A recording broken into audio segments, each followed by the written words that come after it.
Welcome to competitive GK class student. এটা তোমাদের 14 নম্বর class.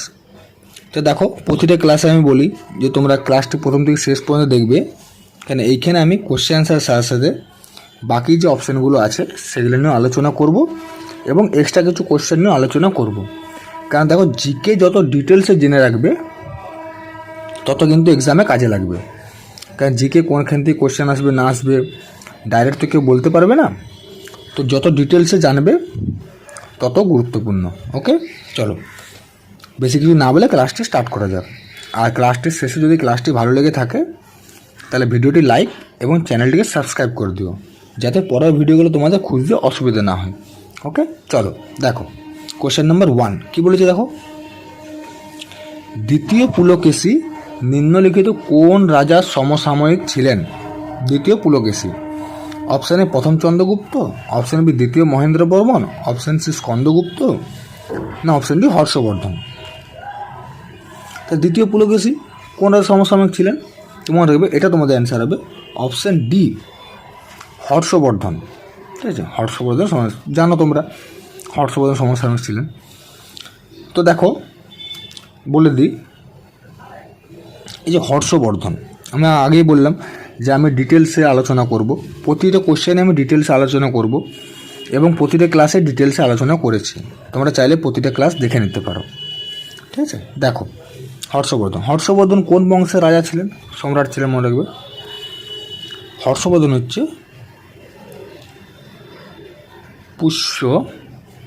Pushyabhuti.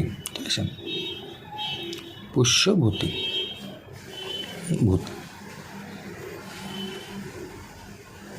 বংশের শ্রেষ্ঠ শাসক। ঠিক আছে, হর্ষবর্ধন হচ্ছে পুষ্যবতী বংশের শ্রেষ্ঠ শাসক। আমি দেখো প্রত্যেকটা ইনফরমেশান দেবো, তো তোমরা ক্লাসটা মন দিয়ে দেখবে। দেখো, হর্ষবর্ধন পুষ্যবতী বংশের শ্রেষ্ঠ শাসক। ঠিক আছে, এই যে হর্ষবর্ধন সভাকবি কে ছিলেন? মনে রাখবে সভাকবি হর্ষবর্ধনের। ঠিক আছে,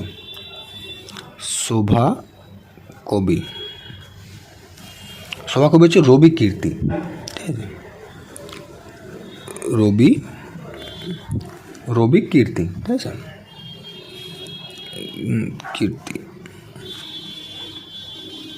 রবি কীর্তি হর্ষবর্ধনের সভাকবি। তাহলে হর্ষবর্ধন মনে রাখবে এই যে দ্বিতীয় পুলকেশী, ইনি হর্ষবর্ধনকে নিহত করে নিজের বংশের প্রতিষ্ঠা করেছিলেন। ঠিক আছে, তো তুমি দেখো এই যে প্রথম চন্দ্রগুপ্ত, ঠিক আছে, কী বললাম যে হর্ষবর্ধনকে দ্বিতীয় পুলকেশী হর্ষবর্ধনকে হারিয়ে চালুক্য বংশের শাসক ছিলেন, তিনি হর্ষবর্ধনকে হারিয়েছিলেন। ঠিক আছে,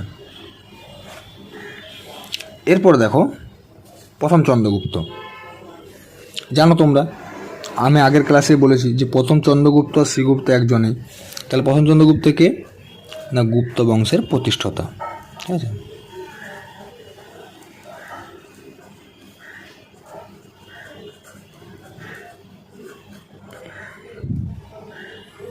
গুপ্ত বংশের প্রতিষ্ঠাতা।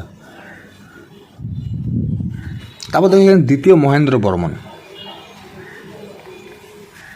দ্বিতীয় মহেন্দ্র বর্মন কে ছিল? দ্বিতীয় মহেন্দ্র বর্মন ছিলেন পল্লব বংশের রাজা। পল্লব, ঠিক আছে, বুঝতে না পারলে বলবে পল্লব বংশের রাজা দ্বিতীয় মহেন্দ্র বর্মন ছিলেন। তো এই যে পল্লব বংশ, এই পল্লব বংশের প্রতিষ্ঠাতাকে আমি এইখানে লিখে দিচ্ছি। ঠিক আছে, এখানে লিখে দিচ্ছি, বুঝে নেবে। ঠিক আছে, পল্লব বংশের রাজা ছিল দ্বিতীয় মহেন্দ্র বর্মন, আর পল্লব বংশের প্রতিষ্ঠাতা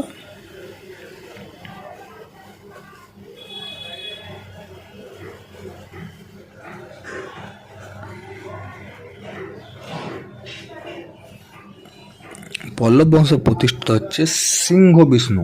ঠিক আছে, এটাও আমি আগের ক্লাসগুলোতে মধ্যে একটা ক্লাসে দিয়ে রেখেছি, সিংহ বিষ্ণু।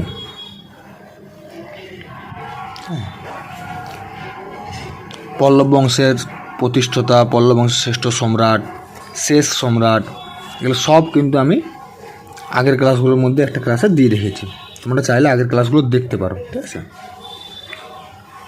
তারপরে এখানে দেখো যে স্কন্দগুপ্ত। স্কন্দগুপ্ত কি জানেন? স্কন্দগুপ্ত হচ্ছে গুপ্ত বংশের শাসক ছিলেন, ঠিক আছে। একটা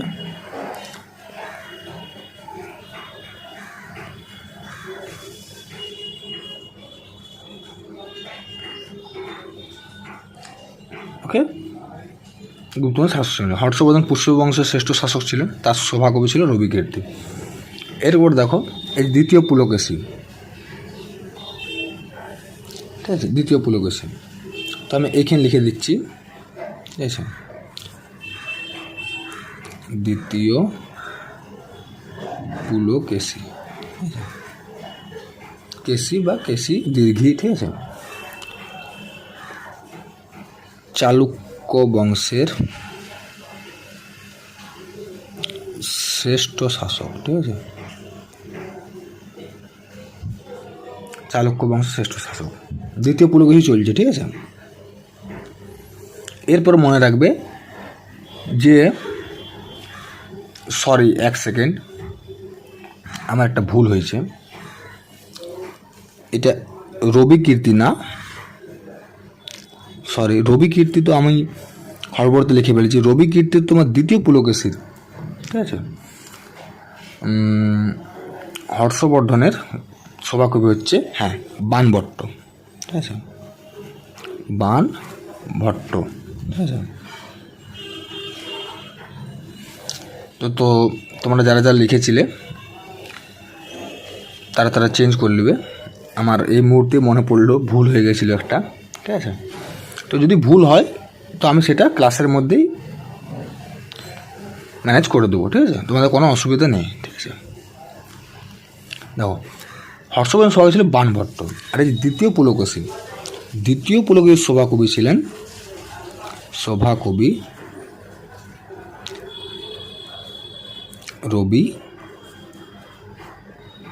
রবিকীর্তি। দ্বিতীয় পুলকেশীর সভাকবি ছিলেন রবিকীর্তি,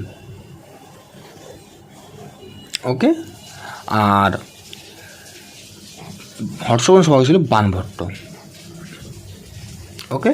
চলো পরের প্রশ্নে আসা যাক। বুঝতে পেরেছো তোমরা এটা? চলো দেখো কোশ্চেন নাম্বার 2 কি বলে, দেখো যে নাল সরোবর পক্ষী অভয়ারণ্য কোথায় অবস্থিত? Option A Gujarat, option B Bihar, option C Jharkhand, না অপশন ডি পশ্চিমবঙ্গ। নাল সরোবর, তো এটার মধ্যে অ্যান্সার কী হবে? নাল সরোবর পক্ষী অভয়ারণ্য এটি গুজরাটে অবস্থিত, ঠিক আছে, গুজরাটে অবস্থিত নাল সরোবর। তো এর সাথে মনে রাখবে যেগুলো ইম্পর্টেন্ট, যেখান থেকে কোশ্চেন আসার চান্স আছে, যেমন নাল সরোবরটা তো খুবই ইম্পর্টেন্ট। তো মনে রাখবে এর সাথে এই যে গুজরাটে কি নাল সরোবর পক্ষী অভয়ারণ্য অবস্থিত। এর সাথে গুজরাটে যেটা অবস্থিত সেটা মনে রাখবে পোরবন্দর,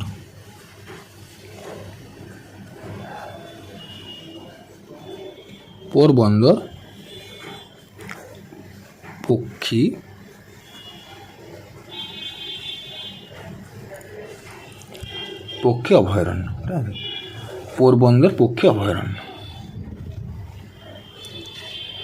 ওকে। তো এটার থেকেও কিন্তু কোশ্চেন আসার চান্স আছে, তো যেগুলোর থেকে আসে আমরা সেগুলো ডিটেলসে বলে দেবো, ঠিক আছে। তারপর দেখো বিহার, অপশন বি আছে বিহার। তাহলে বিহারে কোন কোন অভয়ারণ্য অবস্থিত, পক্ষী অভয়ারণ্য? তো যেন মনে রাখবে, যেমন নাগি পক্ষী অভয়ারণ্য, তারপরে যেমন মনে রাখবে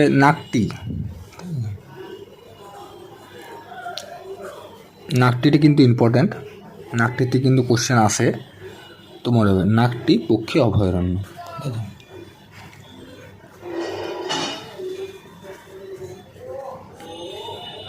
নাকটি পক্ষী অভয়ারণ্য, ঠিক আছে, নাগি এবং নাকটি, বিহার। তারপর দেখো ঝাড়খণ্ড, অপশান সি আছে ঝাড়খণ্ড। তাহলে ঝাড়খণ্ডে কোনটা? ঝাড়খণ্ড হচ্ছে উদওয়া লেক, ঠিক আছে, উদওয়া লেক, উদওয়া লেক পক্ষী অভয়ারণ্য।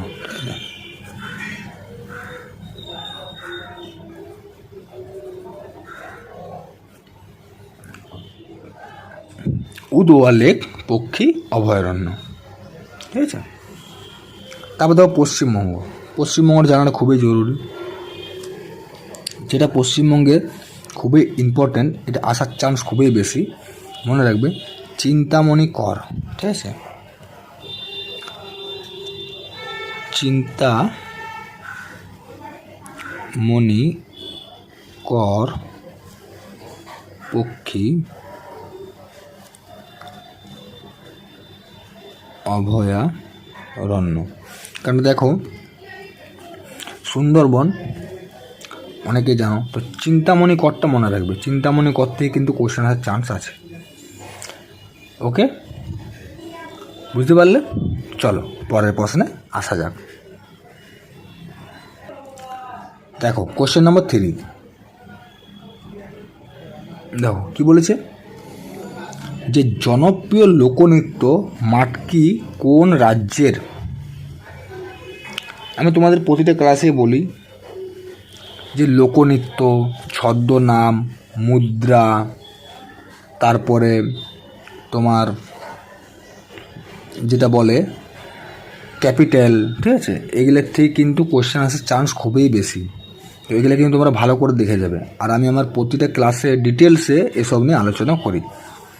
ওকে, তো দেখো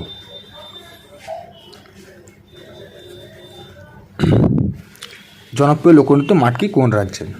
তো তোমাদের অ্যান্সার কী হবে না? Option A Uttar Pradesh, option B Madhya Pradesh, option C Bihar, না অপশান ডি রাজস্থান।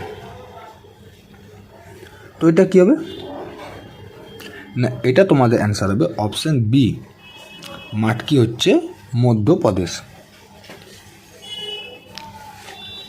ওকে, তো এর সাথে সাথে মনে রাখবে, শুধু মাটকিটা মনে রাখলে তো হবে না, এর সাথে সাথে মনে রাখবে যে গিদ্দা, তারপরে জাওয়ারা, গিদ্দা মনে রাখবে, গিদ্দার থেকে কিন্তু আসতে পারে, ঠিক আছে। জাওয়ারা, তারপর ফুলপাতি,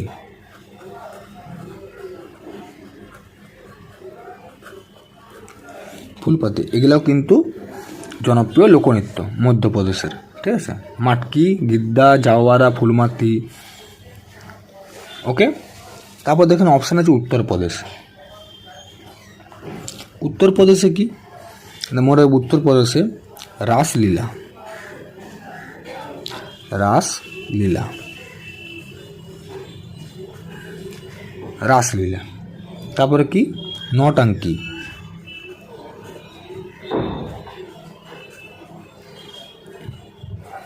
নটাঙ্কি, তারপরে মনে রাখবে কাজলি,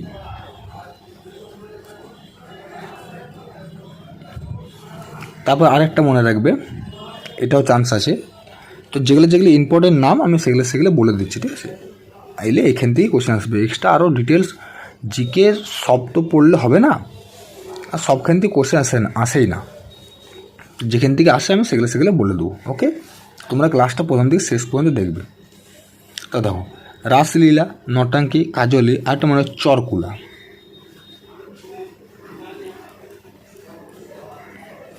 এগুলো হচ্ছে উত্তরপ্রদেশের জনপ্রিয় লোকনৃত্য। ওকে, তারপর দেখো অপশান সি আছে বিহার। তো বিহারের মনে রাখবে, বিহার হচ্ছে পাইকা, পাইকা লোকনৃত্য। তারপরে ঝুমার, ঝুমার, হ্যাঁ। তারপরে মনে রাখবে যেটা আছে ঝিঝিয়া, এগুলো মনে রাখলেই হবে, ঠিক আছে। পাইকা, ঝুমা, ঝিঝিয়া এগুলো সব হচ্ছে বিহারের লোকনৃত্য। ওকে, তারপরে অপশান ডি দেখো আছে কি রাজস্থান। রাজস্থানে কি মনে রাখবে, রাজস্থান হচ্ছে ঘুমর, রাজস্থানের খুবই জনপ্রিয় লোকনৃত্য, জানো তোমরা। তারপর মনে রাখবে গের লোকনৃত্য হচ্ছে রাজস্থান। ওকে, তারপরে মনে রাখবে কালবেলিয়া।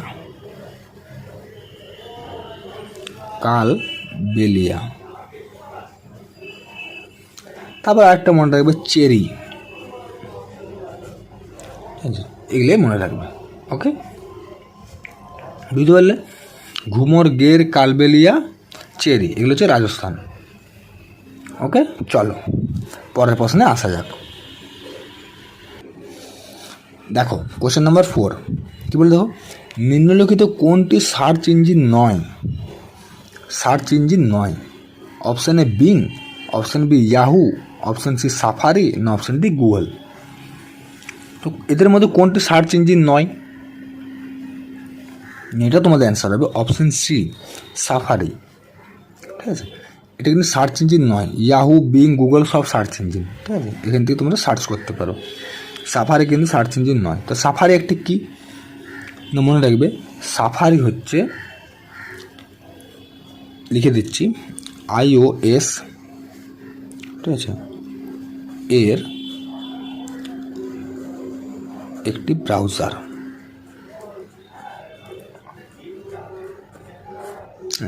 সাফারি হচ্ছে iOS এর একটি ব্রাউজার। iOS এর একটি ব্রাউজারের নাম কি? সাফারি। ওকে, মনে থাকবে। তো দেখো এইখান থেকে তো এক্সট্রা কিছু সেরকম দেওয়ার নেই, গুগল থেকে আমি কী এক্সাম্পল দেবো সেখান থেকে আসবে। তো চলো পরের প্রশ্নে আসা যাক। দেখো কোশ্চেন নাম্বার 5, এটা মন দেখবে, এটা অনেকেই গুলি যায়। অনেকেই এখান থেকে কোশ্চেন এলে ভাবে যে এটা অ্যান্সার হবে না ওটা অ্যান্সার হবে, এমনভাবে অপশান দেওয়া থাকে। তো তোমরা এটা মন দিয়ে দেখবে। ঠিক আছে, দেখো কোশ্চেন নাম্বার 5 কী বলেছে, দেখো গৌতম বুদ্ধের জন্মস্থান হলো option A Kapilavastu, option B Sarnath, option C Bodh Gaya, না অপশান ডি কুশীনগর। আমি অপশানগুলো এমন রেখেছি যাতে তোমাদের জন্ম থেকে মৃত্যু পর্যন্ত আমি সব বলতে পারি। ওকে, তো দেখো গৌতম বুদ্ধের জন্মস্থান কোথায়? মনে রাখবে কপিলাবস্তু। তো অপশান অনেক ক্ষেত্রে থাকে লুম্বিনী। ঠিক আছে, লুম্বিনী।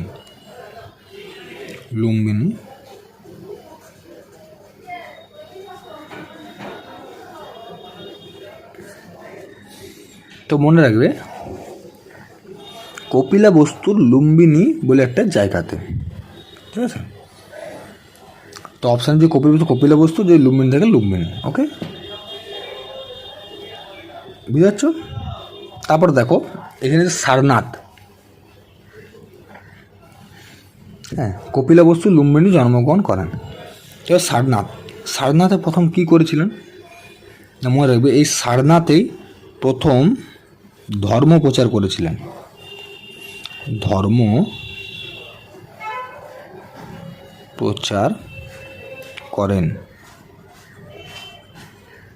গৌতম বুদ্ধ সারনাথে প্রথম ধর্ম প্রচার করেন। ওকে, তারপর দেখো অপশান সি আছে বুদ্ধগয়া কী করেন? না বুদ্ধগয়ায় নির্বাণ লাভ করেন। নির্বাণ লাভ বা জ্ঞান লাভ। ঠিক আছে, কেন অনেকেই নির্বাণ জ্ঞানের মধ্যে যদি বুঝতে না পারো তা আমি এটা লিখে দিচ্ছি। ঠিক আছে, নির্বাণ লাভ করেন বা জ্ঞান লাভ করেন, জ্ঞান নির্বাণ একটাই। ওকে, তারপর দেখো এখানে আছে কুশীনগরে কী করেন? না মনে রাখবে এই কুশীনগরে কিন্তু তিনি দেহ ত্যাগ করেন।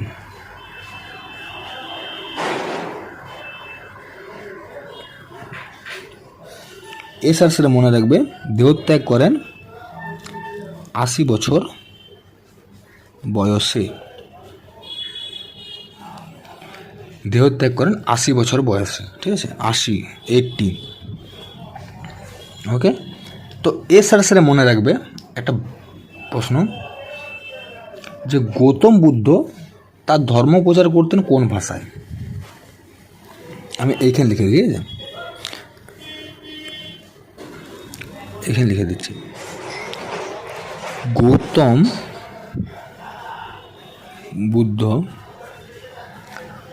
বুদ্ধ পালি ভাষায়, ঠিক আছে, পালি ভাষায় ধর্ম প্রচার করতেন।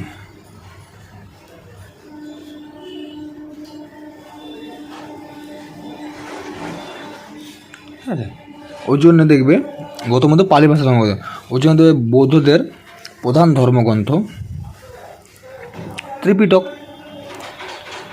প্রধান ধর্মগ্রন্থ ত্রিপিটক কোন ভাষায় লেখা? পালি ভাষায়। ঠিক আছে, মনে রাখবে এটাও কিন্তু এই যে ত্রিপিটক, এটা আমি আগের ক্লাসে বলেছি, এবং সেটি কোন ভাষায়? পালি ভাষায়। তাহলে গৌতম বুদ্ধ পালি ভাষায় ধর্ম প্রচার করতেন বলে বৌদ্ধদের প্রধান ধর্ম ত্রিপিটক। ত্রিপিটকের 3টি ভাগ, সূত্র পিটক, বিনয় পিটক, অভিধর্ম পিটক। ঠিক আছে, এটাও কিন্তু আমি আগের ক্লাসগুলোতে বলে দিয়েছি। ওকে, তো তোমরা যত ডিটেলসে জেনে রাখবে তত কিন্তু এক্সামে কাজে লাগবে। আগেও বলেছি, এখনও বলছি। তো তোমরা ক্লাসটি প্রথম থেকে শেষ পর্যন্ত দেখবে। ওকে, তো দেখো, তো গৌতম বুদ্ধ পালি ভাষায় ধর্ম প্রচার করতেন। ওকে, বুঝতে পারলে এখানে? চলো পরের প্রশ্নে আসা যাক। দেখো কোশ্চেন নম্বর 6 কী বলছে? গোবর্ধন যোজনা কাদের জন্য চালু করা হয়েছিল? গোবর্ধন যোজনা, অপশান এ মহিলা, অপশান বি পরিবহন, অপশান সি কৃষক, না অপশান ডি অসংগঠিত কর্মচারী। তাহলে গোবর্ধন যোজনা কাদের জন্য চালু করা হয়েছিল? এটা তোমাদের অ্যান্সার হবে অপশান সি, কৃষক। কৃষকদের জন্য গোবর্ধন যোজনা চালু করা হয়েছিল। তো এটা কোন সরকার এবং কত সালে চালু করে? গোবর্ধন যোজনা কত সালে চালু করা হয়েছিল যদি প্রশ্ন আসে? তো মনে রাখবে, আমি এই পাশেই লিখে দিচ্ছি, 2018 সালে হরিয়ানার সরকার প্রথম চালু করে। ঠিক আছে,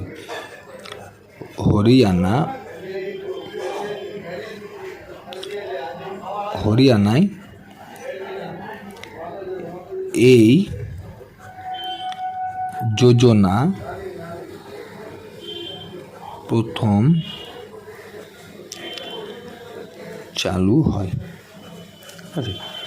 2018 সালে হরিয়ানায় এই যোজনা প্রথম চালু হয়। প্রথম চালু করে হরিয়ানা সরকার। ওকে, কৃষকদের জন্য গোবর্ধন যোজনা। ওকে, চলো পরের প্রশ্নে আসা যাক। দেখো কোশ্চেন নম্বর 7 কী বলে দাও? জীবের শ্রেণীবিন্যাসের ক্ষুদ্রতম একক হলো? জীবের শ্রেণীবিন্যাসের, অপশান এ প্রজাতি, অপশান বি গণ, অপশান সি রাজ্য, না অপশান ডি গোত্র। জীবের শ্রেণীবিন্যাসের ক্ষুদ্রতম একক, শব্দে ক্ষুদ্রতম একক কোনটা?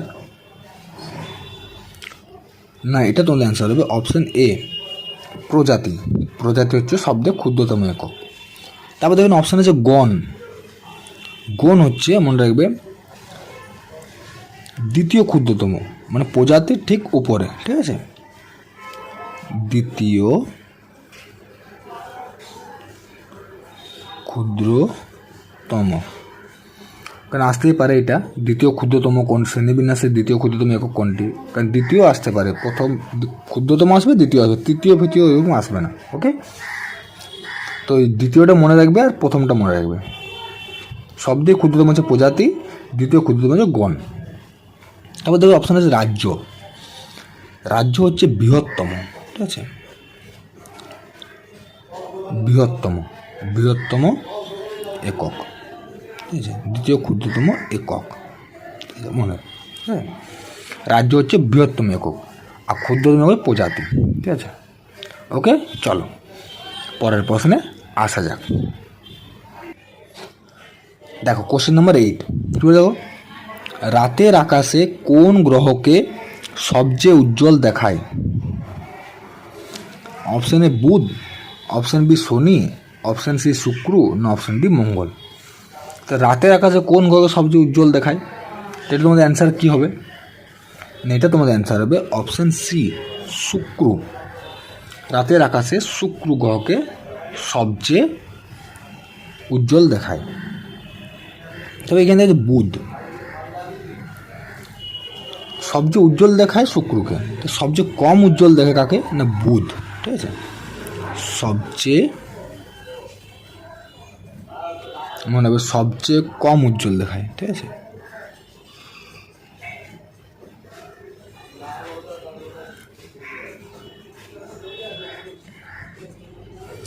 সবচেয়ে কম উজ্জ্বল দেখায় বুধকে, কারণ বুধ দেখো সূর্যের সবদিকে কাছে তো তার ঝাপসা লাগে, ঠিক আছে। আর সবদিকে উজ্জ্বল দেখায় শুক্র। তারপরে এখানে দেখো হচ্ছে মঙ্গল। মঙ্গল মনে রাখবে সবচেয়ে বেশি লালচে দেখায়, ঠিক আছে। সবচেয়ে বেশি লালচে, ঠিক আছে। তো সবদিকে উজ্জ্বল দেখায় শুক্র, সবদিকে কম উজ্জ্বল দেখায় বুধ, আর সবদিকে লালচে দেখায় মঙ্গল। ওকে, আর সবদিকে উষ্ণতম গ্রহ শুক্র মনে রাখবে।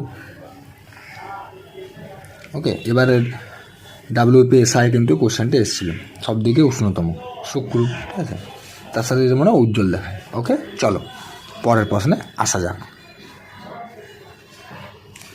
দেখো কোশ্চেন নম্বর 9 কী বলে, দেখো 0 ডিগ্রি তাপমাত্রার বরফ 0 ডিগ্রি তাপমাত্রার জলের তুলনায় অপশান এ বেশি গরম লাগে, অপশান বি বেশি ঠান্ডা লাগে, অপশান সি একই রকম বোধ হয়, না অপশান ডি সামান্য বেশি গরম বলে মনে হয়। তো 0 ডিগ্রি তাপমাত্রার বরফ 0 ডিগ্রি তাপমাত্রা জলের তুলনায় 0 ডিগ্রি সেলসিয়াস তাপমাত্রার জলের তুলনায়, তো এটা তোমাদের অ্যান্সার হবে অপশান বি বেশি ঠান্ডা লাগে। ওকে, এইখান থেকে সেরকম তো কোনো কিছু এক্সট্রা কোশ্চেন সেরকম আসে না, তো এটা মনে রাখবে বেশি ঠান্ডা লাগে। ওকে, চলো পরের প্রশ্নে আসা যাক। দেখো কোশ্চেন নম্বর 10, ফসজিনের রাসায়নিক নাম হলো, অপশান এ ফসফরাস ট্রাইক্লোরাইড, না অপশান বি ফসফরাস অক্সিক্লোরাইড, না অপশান সি ফসফিন, না অপশান ডি কার্বনিল ক্লোরাইড। তা ফসজিন রাসায়নিক নাম কি, না ফসজিন রাসায়নিক নাম হলো অপশান ডি কার্বনিল ক্লোরাইড। এখানে মনে রাখবে এই যে ফসজিনের রাসায়নিক নাম হচ্ছে কার্বনিল ক্লোরাইড, তাহলে ফসজিনের রাসায়নিক সংকেত